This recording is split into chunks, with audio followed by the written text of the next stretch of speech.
kızım nimda onlarni söküp aldınız o'zingizga? Tünlüğün bakalım bak okşap tükendik. Özüm kıtıp kayıtsam katı kılamadım. Ondan biz bir gün yanı birlikte eyle. Ben ügütteyim. Sevgilimiz fakat sevgi olsaydı beni. Sizge bir gün rahmet eytemem. Şeker 600 gram, sırık may 250 gram, su may 170 gram, hasal 250 gram, suda 13 gram, tuxum 15 tal, süt 350 gram, un 1 kilo, yanaq 200 gram. Ama bakalinin üstüge bastığan yanıq. Kızım bakali yetişini başlap gidelim mi? Akıl. Aldı bilen hem şekerini silah. Sırık mayını silah hem de. Hem su mayını ya. Eselini silah. Bunu şunda yaxşı eselini işletmişsek biz diyen talep yetemeydi. İlan kızım, hem siz sınap, men degen boyunca etsiniz oldu. Ha, mana. Şunda yaxşı kıldınız.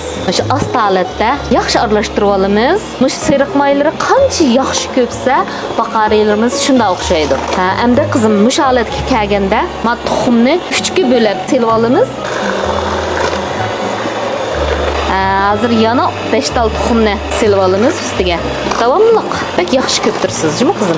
Hazır hem de ahir tuxumni qo'yib etdik buni ustiga. Hem de asosiyatdan bo'lgandek turdi. Ha, mana shekeri naytanga yaxshi eribdi. Hem de sütimizni qo'yib olamiz. Az holatda. Suda powderlarini silib etdim. Bo'ldi qizim, mana oldi. Shunda yaxshi bo'ldi. Ma yanaqni kavshanga silib, bir pishirib etib 15 minut to'g'izib etsanglar kavshanda. Elib to'ylimizning tubiga silib, uni qo'limizda suksak, buning sho'piqlari arilib ketadi. Andim, ma xamirning ustiga to'ksak, bu shunchalik xushpuroq, shunda ta'mi tez bir baqali bo'ladi. Endi ma unini solamiz qizim.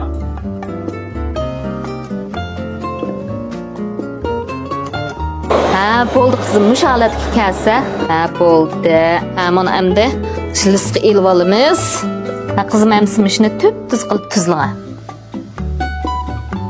Yanqini chechib olgan ustiga. Jaqqa qo'yib etdimiz. Buning ko'pikchilari yo'qolib ketdi. Taxmo ichi chiroyli, yeyishlik, sinishlik chiqdi. Endi kavshani silib taylik qizim. Ko'tiring. Kavşanın gradusu, üstü gradusu 160, astı gradusu 180. Eğer sizler öyde küçük kavşanı işletken vaxtınla, astı üstü 150 gradusta 50 minut pişersanlar pişip kaladı. Hem silah kızım. Bakalım pişip kaptı kızım. Kürep bakandık. Wow.